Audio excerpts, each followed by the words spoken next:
ഒരുപാട് നിഗൂഢതകൾ ഒളിപ്പിച്ചു വെച്ച് ഒരു അപൂർവ ദൃശ്യ സംഗീത വിസ്മയം തീർത്തിരിക്കുകയാണ് ഇവിടെ. ഒരേ സമയം ലോകത്തിൻ്റെ വിവിധ ഭാഗങ്ങൾ, വിവിധ കാലഘട്ടങ്ങളിൽ, അതും പ്രേക്ഷകരെ ആകാംക്ഷയുടെ മുൾമുനയിൽ ശ്വാസമടക്കി പിടിച്ചു നിർത്തിക്കൊണ്ട്. ഇവിടെ ആദ്യം കാണിക്കുന്നത് 512 CE.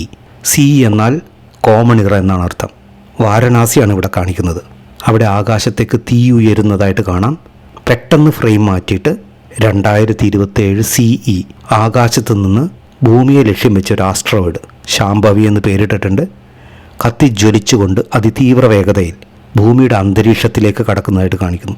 പിന്നീട് കാണിക്കുന്നത് അന്റാർട്ടിക്കയിലെ റോസ് ഐസ് ഷെൽഫ് എന്ന് പറഞ്ഞ സ്ഥലമാണ്. അവിടെ തണുത്തുറഞ്ഞ കടലിലേക്ക് ഒരു മഞ്ഞുപാളി വീഴുകയും അതിനെ ഫോളോ ചെയ്തുകൊണ്ട് ക്യാമറ കടലിനടിയിലേക്ക് പോവുകയും അവിടെ കടലിൻ്റെ അഗാധതകളിലേക്ക് താഴ്ന്നു പോയ നെടുകെ പിളർന്നൊരു കപ്പൽ ഫോക്കസ് ചെയ്യുന്നു. അതിങ്ങനെ ഐസായിട്ട് ഉറഞ്ഞു നിൽക്കുകയാണ്. അവിടെ നിന്ന് അടുത്ത ഫ്രെയിം കാണിക്കുന്നത് ആഫ്രിക്കയിലെ അംബ്രോസ് വൈൽഡ് ലൈഫ് ഫോറസ്റ്റാണ്. പിന്നീട് അവിടുന്ന് ഉഗ്രാപതി കേവ്സ്, അവിടേക്ക് ആരോ വീഴുന്നതായിട്ട് കാണിക്കുന്നുണ്ട്.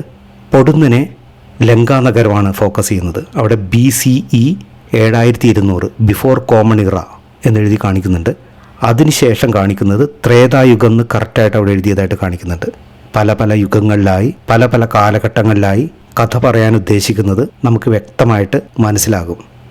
പിന്നീട് കാണിക്കുന്നത് വാരണാസിയാണ്. ഈ സിനിമയുടെ തുടക്കവും ഒടുക്കവും കാണിക്കുന്നത് വാരണാസിയാണ്. ഇതിനിടയിൽ സംഭവിക്കുന്ന കാര്യങ്ങളാണ് ഈ സിനിമ. സിനിമയുടെ പേരും വാരണാസി എന്നാണ്. ഇതിൽ പൃഥ്വിരാജ് അഭിനയിക്കുന്നുണ്ട്.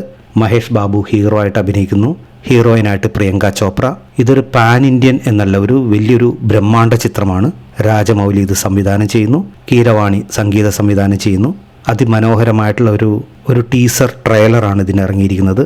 ഇതിറങ്ങി മിനിറ്റുകൾക്കകം 1 million view കടന്നിരിക്കുന്നു. എന്തായാലും നിങ്ങളൊരു രാജമൗലി ചിത്രത്തിൻ്റെ ഫാനാണെന്നുണ്ടെങ്കിൽ നിങ്ങൾക്ക് തീർച്ചയായിട്ടും ഈ ചിത്രം ഇഷ്ടപ്പെടുമെന്ന് വിശ്വസിക്കുന്നു. നിങ്ങൾ ഇത്തരം മൂവീസ്, ഇത്തരം റിവ്യൂസ് നിങ്ങൾക്ക് കാണാൻ ഇഷ്ടപ്പെടുന്നുവെങ്കിൽ തീർച്ചയായിട്ടും കമൻ്റായിട്ട് രേഖപ്പെടുത്തൂ. പുതിയൊരു വീഡിയോയുമായിട്ട് നമുക്ക് വീണ്ടും കാണാം. Bye bye.